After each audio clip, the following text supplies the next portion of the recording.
Chief, do you want to brief us on what occurred here today? Sure, absolutely. Around 4:12 p.m., we had an individual involved in a dispute with some other individuals, and after that dispute, he walked over to a trash can and fired a round into the trash can with a handgun. The security plan here worked.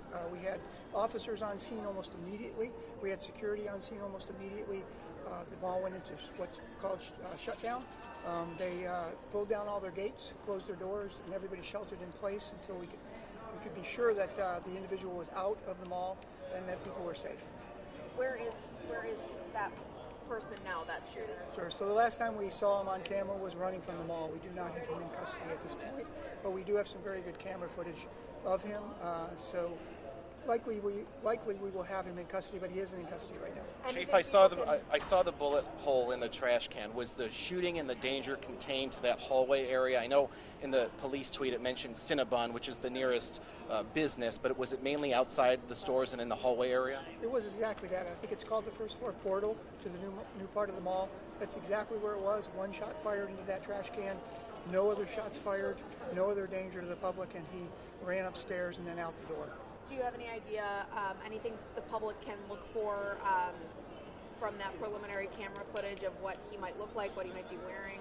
We will no doubt put something out. If we aren't able to find an officer out there that identifies him, which very often happens, an officer will look at the video when we send it out to the officers and say, this is so-and-so.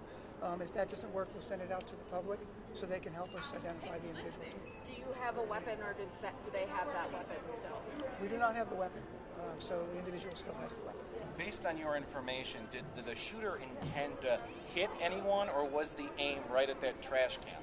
Oh, the aim was definitely right at the trash can. He was likely trying to intimidate the group he just had a dispute with, but it wasn't aimed in any direction other than that trash can. Obviously, people heard that. I've talked to people who've heard that, are terrified.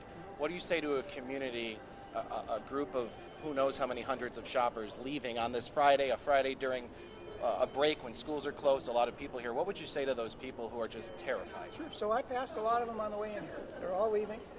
I know they're nervous, they're scared, they're anxious.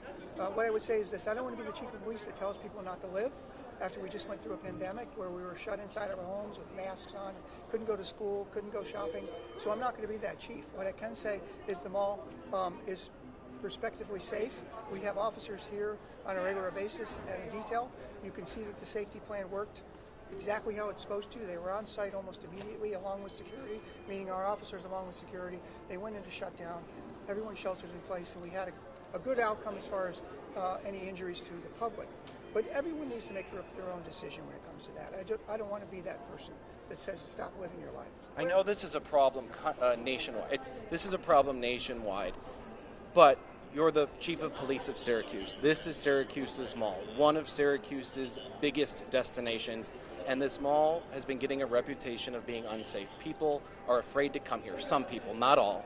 What would you say to people about the work happening to make this mall safer, and if it's safe, appear safer? Sure. So we meet with the mall, Lieutenant Malinowski, who runs this detail, meets with the mall management all the time, asks for extra resources when certain things happen. I know nobody likes to hear statistics, but I believe the number of shots fired here is 0.0001, something like that. But none of those statistics matter when you're here shopping and you hear some shots fired go out. So, but we are constantly in contact with the mall representatives and asking them if we need something, if there's something else we can do. They reach out to us as well. Although you believe, Chief, that this was intended to be fired at the trash can, it's still someone bringing a gun into a mall full of people, and as was already brought up during a school break, so lots of families, and it was still a brazen act. Is this a new normal? It's a cliche phrase, but what's it going to take, I guess, for this to stop happening? Well, sure. So you mentioned the gun was brought in here. Clearly it was brought in here. Unless you want, you can do two things. You can either have an open market, somewhat security, and I think our safety plan worked very well here, so people can come and shop and not feel like they're walking into a prison, so to speak. Or you can go the other route, where you're going to have metal detectors at every door. People are going to have to wait in line to come through. They're going to have their purses checked, their backpacks checked. I don't think anyone wants to go that route. The bottom line is the safety plan worked. One shot was fired, and again, our officers and security were there in seconds. There was no injury to patrons, and the plan worked. What does it take for the security plan to go even deeper, though? Does it have to be someone who is injured or killed from a gun that was brought in here? They still were allowed to go into this mall with a gun. Sure, so this will be another conversation we have with mall representatives, and they're going to have to decide. Keep in mind, this is a private mall. It's not owned by the city of Syracuse or a government entity. They have to make that decision based on what they see and what we explain to them has happened. But this will be a conversation we'll have with them again. Is there anything else you'd like to add? You're being seen live on News Channel 9 right now, so you have the opportunity to speak to the entire community. I guess just that. I'll say it again. The safety plan worked. Officers who were here on site and worked this mall were there within seconds. If there was danger to the public, they would have been there. If the individual was a shooter who was going to attempt to shoot other people, they would have been there to take care of business, so to speak. Security also responded and were there within seconds. The mall did exactly what they were asked to do and what they've trained to do, go into shutdown mode, and there were no injuries. So that's what I would say to the public. Do you know if the owners of the mall will make any statements tonight? I have no idea. Do you know the age of the shooter? We don't know. From the video, I don't want to gauge. He's from 18 to 25, but video can trick you, so I don't know for sure. Have you been in contact with the owners of the mall?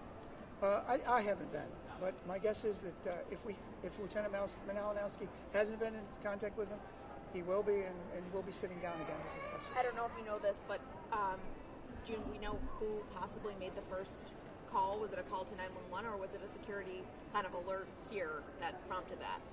It's my understanding, and I could be wrong on this, but it's my understanding it was heard by officers and security that were, again, throughout this entire mall. Have you or your officers been able to talk to anyone involved? A dispute usually indicates more than one party. Is the party that was shot that triggered the shot, or was the other side of that argument? Have you talked? Is anyone being helpful in terms of tracking down this person who knows directly? Sure. So it's an investigation at this point. To stand in front of you, I don't know if anybody's been spoken to. My guess is some of the folks that were involved in this dispute are being spoken to, but as I stand in front of you, I don't know how helpful they've been. Thank you, Chief. And what led you to believe that this was a dispute that triggered the shot? The investigation.